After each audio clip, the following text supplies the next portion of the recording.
오늘 우리에게 주시는 하나님의 말씀은 로마서 12장 9절부터 21절 말씀입니다. 사랑에는 거짓이 없어야 합니다. 악한 것을 미워하고 선한 것을 굳게 잡으십시오. 형제의 사랑으로 서로 다정하게 대하며 존경하기를 서로 먼저 하십시오. 열심을 내어서 부지런히 일하며 성령으로 뜨거워진 마음을 가지고 주님을 섬기십시오. 소망을 품고 즐거워하며 환난을 당할 때에 참으며 기도를 꾸준히 하십시오. 성도들이 쓸 것을 공급하고 손님 대접하기를 힘쓰십시오. 여러분을 박해하는 사람들을 축복하십시오. 축복을 하고 저주를 하지 마십시오. 기뻐하는 사람들과 함께 기뻐하고 우는 사람들과 함께 우십시오. 서로 한 마음이 되고 교만한 마음을 품지 말고 비천한 사람들과 함께 사귀고 스스로 지혜가 있는 채 하지 마십시오. 아무에게도 악을 악으로 갚지 말고 모든 사람이 선하다고 생각하는 일을 하려고 애쓰십시오. 여러분 쪽에서 할 수 있는 대로 모든 사람과 더불어 화평하게 지내십시오. 사랑하는 여러분, 여러분은 스스로 원수를 갚지 말고 그 일은 하나님의 진노하심에 맡기십시오.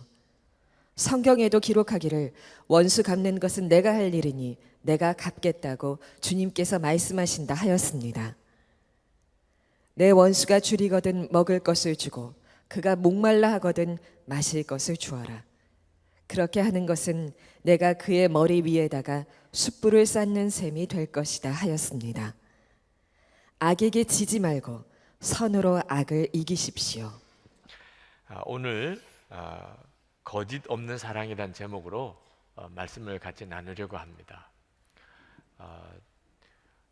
내가 헛되이 보낸 어제가 어떤 사람에게는 그토록 살고 싶었던 미래일 수 있다, 이런 말을 했던 히랍의 시인이 있습니다. 소포클레스라고 하는 시인입니다. 3대 비극 시인 중에 한 분이죠. 이분이 80고령이 되어서 끔찍한 일을 당했습니다. 그 아들이 재산 상속권 문제 때문에 소송을 걸은 겁니다. 한마디로 아버지가 미쳤다는 겁니다. 나이 많이 들어서 노망이고 그리고 귀신이 들렸고 그래서 판단력이 없기 때문에 이 재산권에 대한 행사를 못하게 해달라는 소송을 법원에 했습니다. 그 훌륭하고 존경받는 시인이 하루아침에 노망 걸리고 또 악귀까지 걸린 사람이라고 하는 이런 소문이 이렇게 바닥에 퍼지고 이제 그 재판을 하게 되는 날이 됐습니다. 이 소포크레스로서는 기가 막힌 일이죠. 내가 미친 사람이 아니라는 것을 어떻게 증명할 수 있을까? 법정에는 소포크레스가 미쳤다는 이야기를 듣고 사람들이 모였습니다. 판사도 이제 이걸 어떻게 재판해야 될지 소포클레스의 이제 변명을 이제 듣는 시간입니다. 만약에 그때 아들에게 화를 내면서 싸우면 다들 미쳤구나, 그렇게 될 가능성이 많습니다. 아무 말을 하지 않으면 아들이 원하는 대로 될 겁니다. 그때 이 소포클레스가 법정에서 그의 작품 크로노스 오이디푸스를 암송을 낭독을 했습니다. 정말 아름다운 시, 맑은 샘에서 나오는 것 같은 그런 시, 아름다운 사랑의 이야기가 이 소포클레스가 이렇게 낭독할 때 많은 사람들이 너무나 감동을 받았습니다. 그리고 이건 미친 사람이 할 수 있는 일이 아니야. 저가 악귀에 걸렸다면 이런 시가 나올 수가 없어. 그래서 소포클레스가 정상이라고 하는 것을 사람들이 다 알았다는 거예요. 그 아들이 계략을 꾸민 것이구나 하는 것이 드러났습니다. 여러분, 우리 예수 믿는 사람은 이 소포클레스와 같은 이런 상황에 늘 처해 있습니다. 이번 명절에도 예수를 믿지 않는 가족들과 형제들로부터 우리는 너가 이상한 사람이 된 거 아니냐, 예수를 믿는 사람은 참 나쁜 사람이 많던데 너 때문에 하나가 안 되는 거야. 너 때문에 일이 망치는 거야. 너가 너무 광신자인 거야. 이런 근거 없는 비난을 받습니다. 그때 우리가 미친 것이 아니라, 내가 잘못된 것이 아니라, 내가 광신자가 아니라, 내가 하나됨을 깨트리는 자가 아니라, 나는 하나님을 믿었고, 그리고 나는 정말 거듭났고, 그리고 나는 정말 구원받은 자라고 하는 것을 우리도 이 소포클레스처럼 나 자신을 증명해야 되는 상황에 우리도 있습니다. 여러분들은 어떻게 그것을 증명하십니까? 여러분이 미친 사람이 아니고 광신자가 아니고 잘못된 것이 아니고 오히려 지극히 정상이고 오히려 정말 구원받은 축복을 누리고 있고 그리고 정말 하나님의 자녀가 되었다는 것을 여러분은 어떻게 증명하십니까?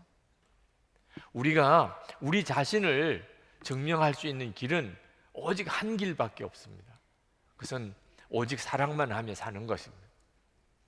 이 외에 그 어떤 것도 우리가 진짜 구원받은 사람이라는 것, 우리가 온전한 사람이라는 걸, 우리가 진짜 축복의 사람이라는 것을 증명할 다른 길이 없습니다. 사랑만 하며 사는 것입니다.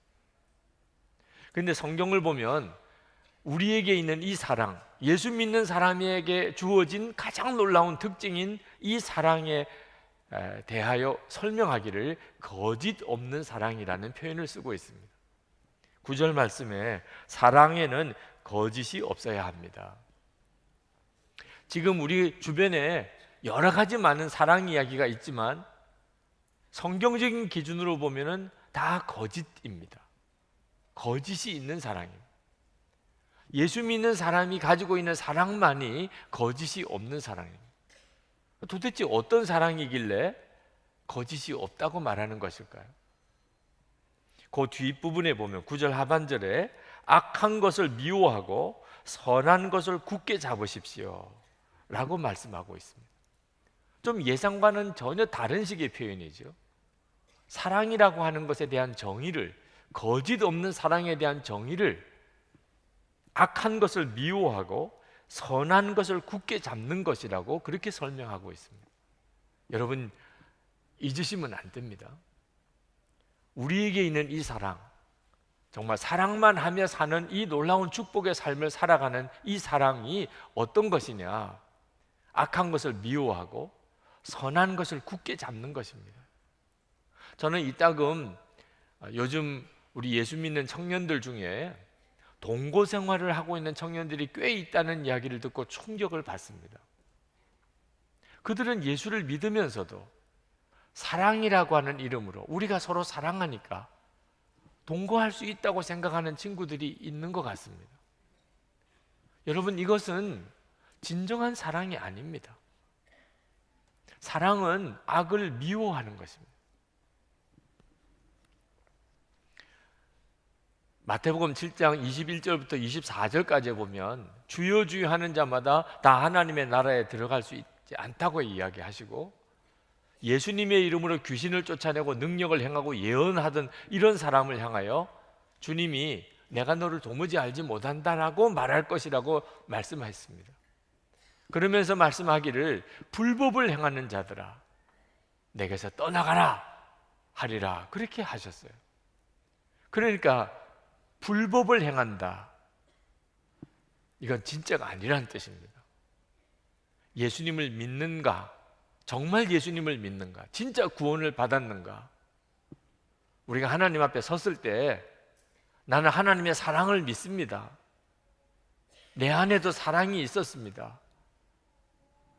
그걸 검증하는 기준이 말입니다. 불법을 행하는가? 이거 중요한 기준입니다. 그러므로 우리 안에 있는 이 사랑은 악을 미워하는 사랑입니다. 사랑하니까 악한 것과 죄를 용납하는 것은 거짓입니다. 그러나 악을 미워한다고 해서 끝난 건 아닙니다. 하나 더 가야 됩니다. 선을 굳게 잡는 것이죠. 악을 미워하는 데서만 끝나는 것은 아직 진짜가 아닙니다. 선을 굳게 잡는 것. 이 선이 뭔지에 대해서 10절에서 좀 자세하게 설명을 합니다. 형제의 사랑으로 서로 다정하게 대하며 존경하기를 서로 먼저 하십시오. 그것이 선한 것입니다. 빌리그레함 목사님이 어느 교회 가서 설교를 하고 난 다음에 끝나고 이제 교인들과 이렇게 만나는데 어느 한 교인이 큰 소리로 물었어요. 목사님, 우리 교회에 아직까지도 술 취해서 돌아다니는 사람이 있습니다. 그런 사람을 어떻게 해야 됩니까? 그때 빌리그레함 목사님이 그분에게 대답하기를 성경에 술 취하지 말라고 그랬습니다. 그러니까 그 사람에게 술 취하면 안 된다고 그 사람에게 권면하고, 그것도 안 들으면 교회가 그 사람을 책벌해야 마땅합니다. 그러나 성경에 보면 술 취하지 말라고만 하지 않고 성령의 충만함을 받으라고 그랬습니다. 이 성령의 충만함을 받으라는 게 더 중요한 명령입니다. 성령에 충만하지 않은 사람은 더 큰 책망을 받고 책벌을 받아야 할 것입니다. 그렇게 대답을 하셨어요. 여러분, 정죄하고 판단하는 것은 성령 충만한 사람의 모습이 아니죠. 빌리그레함 목사님이 그것을 지적한 것입니다. 여러분, 우리는 죄를 미워해야 합니다. 악을 미워해야 합니다. 그러나 선을 굳게 잡아야 합니다. 교회 안에서 이따금 어떤 사람의 죄를 지적하면서 그 사람을 사랑하기 때문에 그렇게 한다는 말을 하는 분들이 있습니다. 그 사람을 사랑하기 때문에 하는 말이에요. 여러분, 어떤 사람을 사랑하기 때문에 그 사람의 잘못을 고쳐주고 지적하는 것은 필요합니다. 악한 것을 용납하면 안 됩니다. 그러나 한번 다시 점검해야 합니다. 사랑한다면 진짜여야 되거든요. 오늘 말씀해 보면 형제를 형제의 사랑으로라고 그래서 형제의 사랑으로. 내가 그 사람을 진짜 내 부모님이나 또는 내 형제나 내 자녀라고 내가 생각하고 있는가? 부모와 형제와 자녀들에게 대하는 태도와 그렇지 않은 사람을 향하여 가지고 있는 태도가 다르다면 그 사랑은 거짓입니다. 다정하게 대하였는가? 내가 그 사람을 다정하게 대했는가? 정을 느끼도록 내가 그렇게 대했는가? 내가 그 사람의 잘못을 지적하지만 먼저 그 사람을 존경했는가? 이것이 선한 것이거든요. 만약에 그렇지 않으면서 내가 그 사람을 사랑하기 때문에 이렇게 죄를 지적한다고 말하는 것은 그것은 거짓 사랑인 것입니다. 우리가 이처럼 거짓 없는 사랑을 우리 믿는 형제들에게 먼저 해야 합니다. 같이 믿는, 예수 믿는 그런 믿음의 성도들 사이에도 사랑을 못하면서 바깥에 다른 사람들에게 사랑을 한다는 것은 사실 말이 안 되는 일이죠. 먼저 믿음의 형제들 사이에 사랑을 해야 합니다. 그러나 믿는 성도들끼리만 사랑하는 것으로 끝나면 안 됩니다. 예수를 믿지 않는 사람들에게도 동일해야 합니다. 그래야 이것이 거짓 없는 사랑입니다. 그래서 13절 말씀에 성도들이 쓸 것을 공급하고 손님 대접하기를 힘쓰십시오.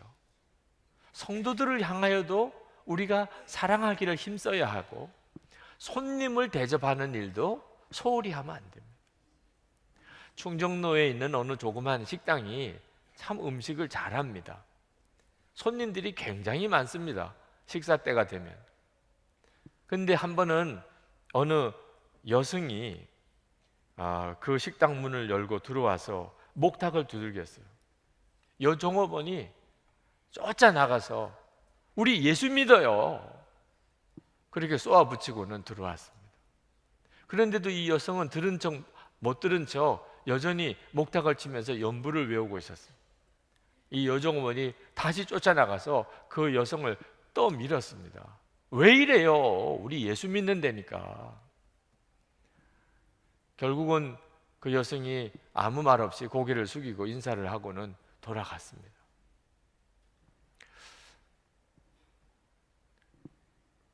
여러분, 이것이 사랑일까요? 그가 비록 여성이지만 손님인 거죠.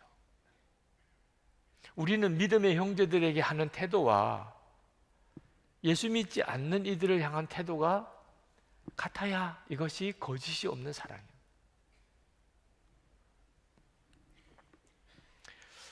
그러나 손님은 사랑할 수 있겠습니다. 네, 우리 믿음의 형제들은 정말 만나기만 해도 반갑고 또 손님까지는 내가 사랑할 수는 있겠습니다. 그러나 성경은 거기서 하나 더 나아갑니다. 핍박하는 자도 사랑하라는 것. 14절에 여러분을 박해하는 사람들을 축복하십시오. 축복을 하고 저주를 하지 마십시오. 여러분, 우리가 만약에 우리 믿는 형제들끼리 사랑하고 또 손님까지 사랑하는 정도에서 멈춘다면 십자가의 은혜를 모르는 사람도 그 정도는 하잖아요. 예수님 때문에 구원받은 그런 사람이 아니라도 자기들을 아는 사람들끼리 사랑하고 손님 정도까지는 대접하잖아요. 도대체 십자가의 은혜가 우리를 변화시킨 증거가 뭡니까? 핍박하는 자에게, 나에게 아주 어렵게 하는 자에게, 아주 의도적으로 나를 해코지하는 자에게 내가 그도 사랑하는가? 이것이 우리가 진짜 예수를 믿는 사람인가? 사랑만 하는 사람으로서 우리 자신을 증명해내는 사람인가 하는 기준인 것입니다. 21절 말씀에 거짓 없는 사랑에 대한 결론을 이렇게 내립니다. 악에게 지지 말고 선으로 악을 이기십시오. 여러분, 악에게 지지 않는다는 말은 누가 나에게 악하게 했을 때 나도 악하게 하지 않았다, 이런 뜻입니다. 나도 악하게 하지 않았다. 내가 나에게 악하게 하는 사람에게 나는 선하게 해주었다, 그 사람. 이것이 선으로 악을 이기는 것입니다. 이것이 거짓 없는 사랑입니다. 17절 말씀에 아무에게도 악을 악으로 갚지 말고 모든 사람이 선하다고 생각하는 일을 하려고 애쓰십시오. 여러분 쪽에서 할 수 있는 대로 모든 사람과 더불어 화평하게 지내십시오. 악을 악으로 갚지 말라고 하는 이유는 우리가 같이 악해지기 때문입니다. 여러분, 이것이 마귀의 목표예요. 우리가 예수를 믿고 살다 보면 우리를 이상하게 미워하는 사람들이 있습니다. 우리가 예수 믿는 것을 도대체 못 보는 사람들이 있습니다. 마귀는 그런 사람들을 통해서 우리를 고통스럽게 합니다. 우리에게 아주 악하게 합니다. 그건 너무 괴로운 일이죠. 우리는 생각할 때 마귀가 우리를 괴롭히려고 이렇게 하는구나, 이렇게 생각할 때가 있습니다. 아닙니다. 마귀는 우리를 괴롭게 하려고 우리에게 악하게 하는 것이 아닙니다. 마귀가 원하는 목표가 따로 있습니다. 우리도 같이 악하게 하는 것입니다. 내가 악한 일을 당했으니까, 나에게 악하게 했으니까 나도 악하게 하는 거죠. 여기까지 가는 것이 마귀가 원하는 것입니다. 그래서 악을 악으로 갚지 말라고 하신 거예요. 제가 처음 전도사로서 목회를 시작했을 때 참 부끄러운 일이고 안타까운 일이지만 교계 안에 정치가 굉장히 강했습니다. 그럴 때는 항상 처음 목회를 하는 전도사님들이 어려움을 많이 겪습니다. 저보다도 1년 위에 선배 한 분이 굉장한 어려움을 겪고 있더라고요. 이분이 그런 어려움을 겪으면서 마음이 아주 독한 마음을 품었습니다. 내가 언제까지 이렇게 당하고만 있을 수는 없잖아. 그때부터 그분은 정치적인 문제에 굉장히 민감하게 반응하기 시작을 했습니다. 한참을 이제 서로 떨어져 사역을 하다가 한 번은 만나 뵀어요. 여러 가지로 많이 변했는데 그렇게 그분이 미워하고 싫어하던 정치하는 목사가 되어 있었어요. 이것이 두려운 것입니다. 우리가 악한 자와 대항해서 나도 모르게 악하게 하다가 내가 악해지는 거예요. 마귀는 그걸 노리고 있는 것입니다. 그래서 성경은 악을 악으로 갚지 말라고 하는 것입니다. 여러분들이 예수를 믿으시고 살고 특히 고백적인 신앙인이 되려고 하면 반드시 여러분을 악하게 하는 자가 나올 것입니다.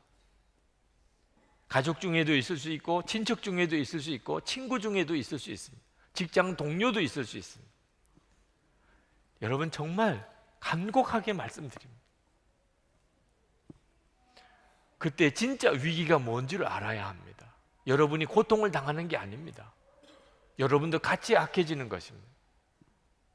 존 오트버그가 쓴 예수는 누구인가 라는 책에 메시지 성경을 쓴 유진 피터슨 이야기가 나옵니다. 이 유진 피터슨이 아주 독실한 가정에서 자랐습니다. 어릴 때 늘 말씀을 묵상하고 기도 생활을 배우고 그러다가 그가 초등학교 들어갔어요. 그런데 2학년 아이가 자기를 늘 괴롭히는 겁니다. 게리슨 존스라고 하는 2학년 아이가 1학년인 유진 피터슨을 괴롭히는 거예요. 때립니다.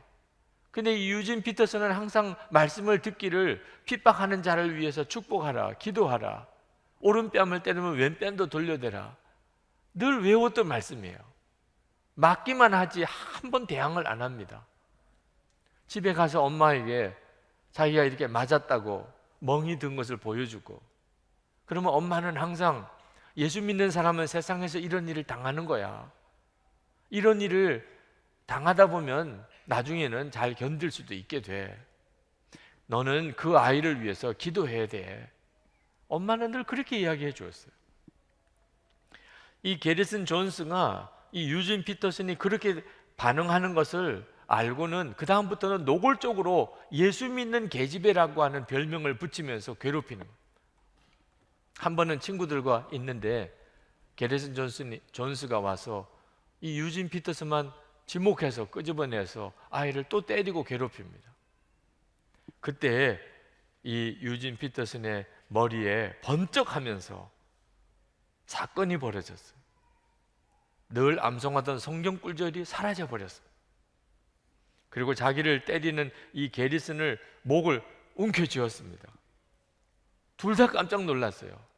게리슨 존스도 깜짝 놀라고 그 목을 움켜쥔 유진 피터슨도 깜짝 놀라고, 그리고 그 아이를 땅바닥에 쓰러뜨리고, 그리고는 그 아이 위에 올라타서 무릎으로 그 양 어깨를 찍어 누르고, 그때 너무 기뻤다는 거예요. 속에서부터 기쁨이 막 올라오더래요. 네. 그리고는 주먹으로 그의 얼굴을 쳤어요. 그들은 기분이 더 좋아졌습니다. 코피가 터졌습니다. 그러면서 그 게리슨에게 나에게 삼촌이라고 말해. 말을 안 하더래요. 한 방 더 때렸습니다. 피가 더 나왔어요. 그때 다시 머릿속에 어릴 때부터 들었던 기독교 교육이 생각이 났습니다. 그래서 말을 바꾸었어요. 나는 예수 그리스도를 내 구주와 주님으로 믿습니다. 그렇게 말해봐. 말을 안 하려고 하더래요. 그래서 다시 때렸대요. 피가 더 나왔습니다. 나는 예수 그리스도를 내 구주와 주님으로 믿습니다. 어서 말해. 결국은 그가 따라했습니다. 유진 피터슨이 쓰기를, 게리슨 존스는 내가 최초로 그리스도인으로 회심시킨 사람입니다. 자, 우리는 이런 식의 이야기를 들으면 내심 통쾌한 생각이 듭니다. 근데 누구나 다 알지요. 이렇게 해서 전도되는 건 아니라는. 이건 완전히 거짓 사랑인 것입니다. 여러분, 우리가 진짜 나를 핍박하는 자를 악을 악으로 갚지 않고 오히려 그를 사랑할 수 있을까요? 나는 그에게 선하게 할 수 있을까요? 진짜 예수 믿는 사람만 할 수 있어요. 예수님을 정말 마음에 영접하고 그 예수님이 왕이 된 사람만 그렇게 할 수 있어요. 19절에 사랑하는 여러분, 여러분은 스스로 원수를 갚지 말고 그 일은 하나님의 진노하심에 맡기십시오. 하나님의 진노하심에 맡겨지는 사람만 할 수 있는 거예요. 하나님이 진짜 살아계신 거예요. 들어서 아는 것으로는 못합니다. 진짜 살아계신 것을 내가 알아요. 내 안에 와 계시니까. 그분은 심판주세요. 그걸 내가 분명히 알아요. 그 주님과 나는 사랑하고 있어요. 이 사람만 심판을 하나님께 맡길 수가 있습니다. 19절 하반절에 성경에도 기록하기를 원수 갚는 것은 내가 할 일이니 내가 갚겠다고 주님께서 말씀하신다 하였습니다. 내 원수가 줄이거든 먹을 것을 주고 그가 목말라 하거든 마실 것을 주어라. 그렇게 하는 것은 내가 그의 머리 위에다가 숯불을 쌓는 셈이 될 것이다 하였습니다. 오늘 2부 예배 끝나고 난 다음에 어느 한 여성도님이 나오셨어요. 그러시면서 목사님, 하나님께서 저에게 주신 말씀도 로마서 12장 오늘 성경 본문의 말씀입니다. 원수를 갚지 말고 원수 갚는 걸 하나님께 맡기라. 오히려 그가 줄이면 먹을 것을 주고 목마르면 마실 것을 주라. 그러면서 그러면 나는 누구로부터 사랑을 받아요? 그러시면서 우셔요. 나는 누구로부터 사랑을 받나요? 여러분, 예수님으로부터 사랑을 받지 못하면 우리는 절대로 말씀대로 못 삽니다. 나를 사랑하는 주님을 내가 알고 그 주님이 내 안에 계시고 그 예수님이 나의 왕 되신 것이 분명한 사람만이 나에게 핍박하는 자를 위해서 내가 그를 축복할 수가 있습니다. 본문에서 주목할 표현이 있습니다. 11절에 열심을 내어서 부지런히 일하며 성령으로 뜨거워진 마음을 가지고 주님을 섬기십시오. 갑자기 주님을 섬기라는 말씀이 나옵니다. 그런데 이 말씀의 핵심이에요. 13절에 성도들의 필요한 것을 공급하고 손님 대접하기를 힘쓰라. 다 주님을 섬기는 것인 것을 알아야 되는 겁니다. 그게 주님을 섬기는 것 같은 내용이에요. 성도들의 필요를 돕고 그리고 손님 대접하기를 힘쓰고 핍박당하는 자를 위해 축복하는 것, 이것이 주님을 향한 것이라는 것을 아는 사람만이 이걸 할 수 있어요.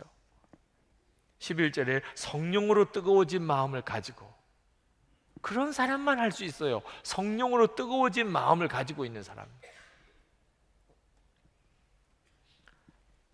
주 예수님이십니다. 예수님은 십자가에 달려 죽으실 때 자기를 십자가에 못 박는 자들을 향하여 이렇게 기도하셨어요. 누가복음 23장 34절에 아버지, 저들을 사하여 주옵소서. 자기들이 하는 것을 알지 못함이니이다. 우리의 주님, 내 안에 오신 왕이신 그 예수님이 바로 이분이세요. 그 예수님을 왕으로 모시고 있었던 스데반은 돌에 맞아 죽을 때 그도 똑같은 기도를 했어요. 사도행전 7장 60절에 무릎을 꿇고 크게 불러 이르되 주여 이 죄를 그들에게 돌리지 마옵소서, 이 말을 하고 자니라. 예수님, 그분을 왕으로 모시고 있던 손양원 목사님은 똑같이 했어요. 두 아들을 죽인 공산당 청년 안재선을 양자로 삼았어요. 예수님을 왕으로 모시고 살면 누구나 다 똑같은 경험을 해요. 제가 한번 어느 지방에 집회를 인도하러 초청을 받아 갔는데, 그때 그 자리에 너무 낯익은 분이 한 분 계신데 누굴까 생각하고 보니까 어릴 때 그렇게 무서워하던 그 장로님이셨어요. 아버님이 목회하실 때 참 힘들게 하셨던 그분이세요.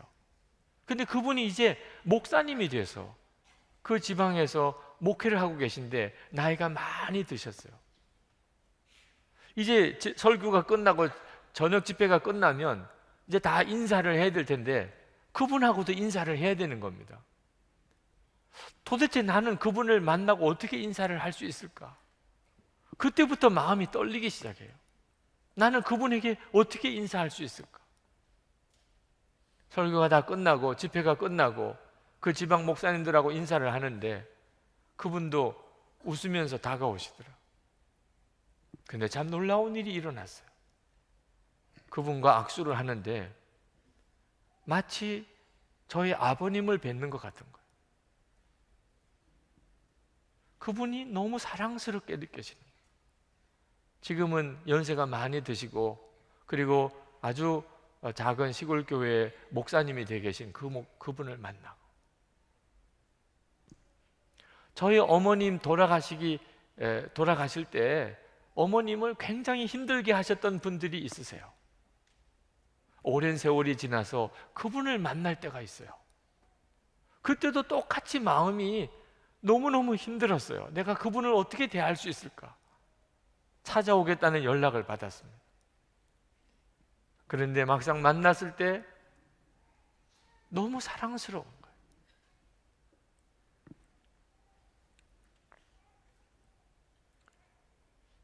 이건 제가 하는 일이 아니라고 생각이 들었어요.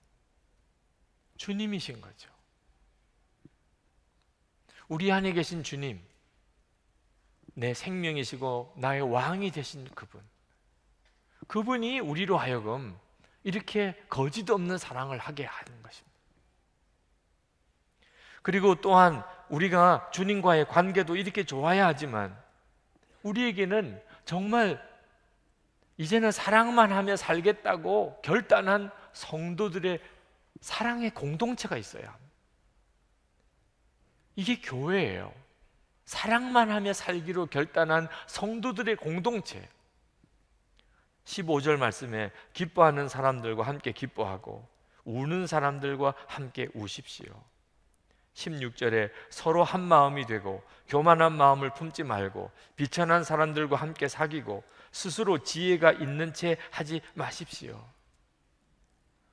우리는 이렇게 살면서 사랑만 하며 사는 성도들의 공동체를 만들어야 돼요.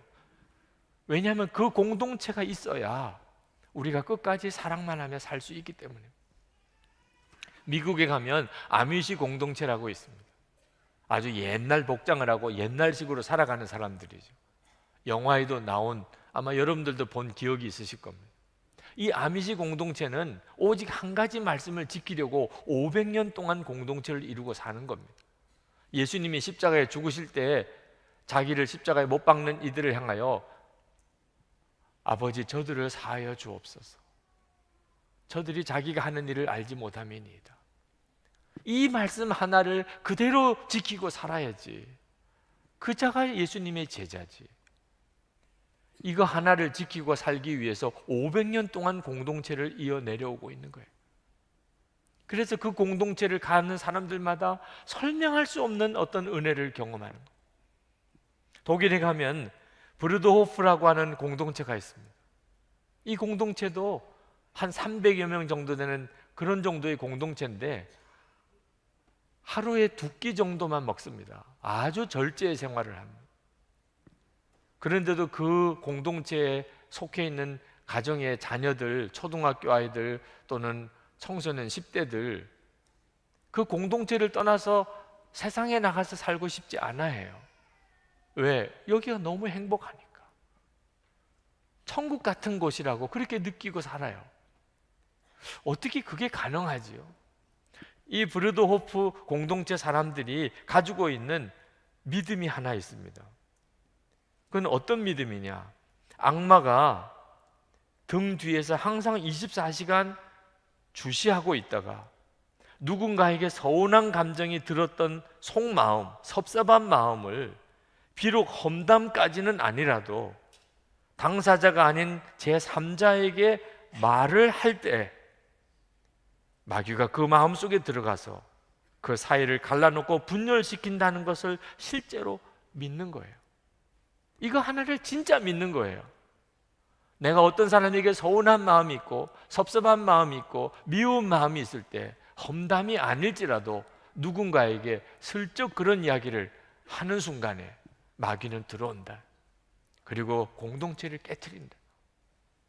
그래서 그들은 철칙으로 삼는 것이 누구에게 뭔가 섭섭한 이야기를 할 때 항상 그 당사자에게만 이야기를, 그것도 사랑을 가지고, 이것을 그 공동체가 반드시 지켜야 될 철칙으로 여깁니다. 천국 같은 공동체가 그렇게 만들어지는 거예요. 저는 우리 교회가 정말 그랬으면 좋겠어요. 그러면 우리는 정말 사랑만 하며 살 수 있을 거예요. 근데 어떻게 우리가 아미시 공동체처럼 또는 브러더호프 공동체처럼 그렇게 모여 살 수 있겠습니까? 근데 하나님이 우리에게 놀라운 길을 보여주셨어요. 영성일기를 쓰면서 서로 마음을 나누고 살게 하신 거예요. 함께 모여 살아도 마음을 안 나누면 아무 의미가 없는 거죠.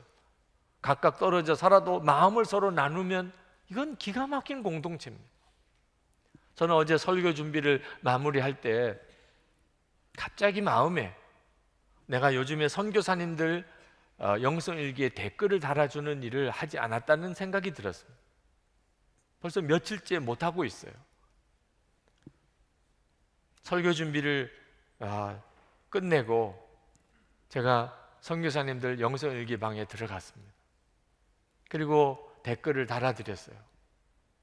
근데 파라과이 임동수 선교사님의 영성일기를 읽고 갑자기 마음이 너무 아파졌습니다. 그 끝부분에 이렇게 쓰셨어요. 아이가 학교에서 심한 괴롭힘을 당해서 집에 돌아와 울며 자살하고 싶다고 쪽지를 남겼습니다. 들어보니 이미 오랜 시간 동안 반의 남자아이들 전체한테 괴롭힘을 당해 왔었다고 합니다. 그것도 모르고 사역에만 바빴으니 그동안 힘들었을 아이의 마음을 생각하니 마음이 무너집니다. 부모인 저는 사명감으로 선교지에 왔지만 본인의 아무런 동의 없이 일방적으로 당해야 하는 이 어려운 상황으로 몰린 아이를 바라보는 마음을, 그리고는 마무리를 못 하셨어요. 그리고는 마지막으로 한 줄을 쓰셨습니다. 주님, 한 말씀이라도 해주세요. 그 선교사님의 마지막 말이 너무 가슴에 아팠어요. 저는 지금까지 여러 선교사님을 만났지만 가장 믿음에 담대한 분이셨어요. 파라과이 임동수 선교사님. 그 파라과이 정글 속에 들어가서 거기서 엄청난 사역을 하고 계세요. 이 선교사님이 이런 고백을 하셨어요. 하나님이 임동수 선교사님 일기에 댓글을 달아주라고 하시는 거구나. 정말 그렇게 느껴졌어요. 그래서 급히 댓글을 달았습니다. 선교사님, 내일 제가 해야 될 설교 본문이 로마서 12장 9절에서 21절입니다. 그래서 선교사님의 일기를 읽게 하신 것 같습니다. 선교사님께도 로마서 12장 9절에서 21절 말씀을 주시는 모양입니다. 선교사님, 저도 기도하겠습니다. 사랑합니다.